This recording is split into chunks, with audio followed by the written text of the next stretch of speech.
Baik teman-teman, kita akan coba melanjutkan materi kita. Kali ini kita akan mengulas satu hal yang simpel tapi mungkin kemarin juga terlewat saya sampaikan begitu. Ada satu materi, sebentar. Oke. Ya, jadi proses bunyi bahasa dihasilkan. Jadi ada pemahaman yang harus kita sepakati atau harus kita pahami bersama mengenai proses bunyi bahasa itu dihasilkan. Jadi kita pahami dulu yang pertama adalah bunyi bahasa adalah bunyi yang dihasilkan oleh alat ucap manusia. Jadi tidak semua bunyi itu disebut sebagai bunyi bahasa, dan bunyi bahasa dapat terjadi jika memenuhi 3 syarat. Ya, 3 syarat tersebut adalah yang pertama adalah adanya udara sebagai energi yang keluar dari paru-paru. Pada sebagian besar bahasa kan begitu. Jadi bahwa ketika kita akan melafalkan bunyi, kita membutuhkan udara sebagai tenaga atau energi yang nantinya akan menimbulkan bunyi ya, minimal menimbulkan bunyi begitu. Kemudian yang kedua, adanya alat ucap manusia, artikulasi.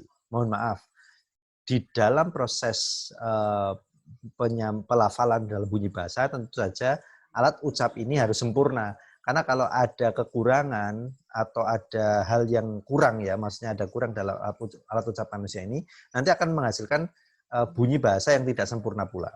Ya, ada beberapa orang yang mungkin tidak mampu untuk melafalkan huruf mohon maaf bunyi r itu dengan sempurna, atau mungkin bunyi d. Ada loh orang yang kemudian melafalkan bunyinya tidak d tapi d. Jadi karena tidak sempurna dalam proses pelafalan alat ucap. Kemudian yang ketiga ada hambatan. Nah, jadi alat ucap manusia itu juga berfungsi menghambat begitu. Jadi ketika bunyi itu tidak dihambat, justru tidak akan ketika udara itu tidak dihambat, maka tidak akan menghasilkan bunyi bahasa. Jadi disinilah fungsi hambatan itu. Jadi ada 2 macam hambatan, yaitu hambatan oleh pita suara dan hambatan oleh artikulator pada titik artikulasi. Apa itu artikulator? Ya, alat ucap manusia.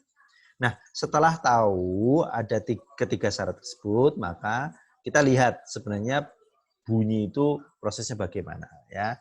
Jadi kalau diurutkan begini, ada 4 tahapan. Yang pertama adalah mengalirnya udara dari paru-paru keluar paru-paru. Ya, jadi dari paru-paru, mungkin kalau dimulai dari awal menghirup udara ya, udara dihirup melalui hidung kemudian sampai paru-paru. Tapi untuk proses bunyi itu dimulai dari udara yang di paru-paru dikeluarkan ya.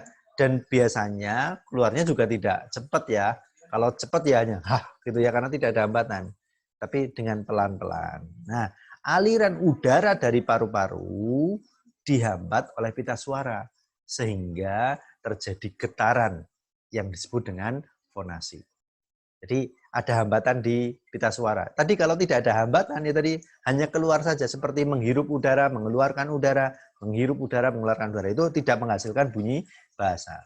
Kemudian yang ketiga, setelah dihambat pita suara, udara dihambat oleh artikulator dan titik artikulasi yang disebut sebagai titik artikulasi ya. Jadi dihambat di alat ucap manusia seperti bibir, lidah gitu ya. Ya, yang ada di rongga mulut dan rongga hidung. Ya, rongga mulut terutama begitu. Dan proses selanjutnya adalah udara keluar dari rongga mulut ya, proses oral, atau keluar dari rongga hidung, proses nasal. Maka nanti ada bunyi oral dan bunyi nasal, dan itu merupakan bagian dari jenis bunyi bahasa yang dipelajari. Semoga bermanfaat dan bisa menjadi bahan diskusi yang menarik. Terima kasih.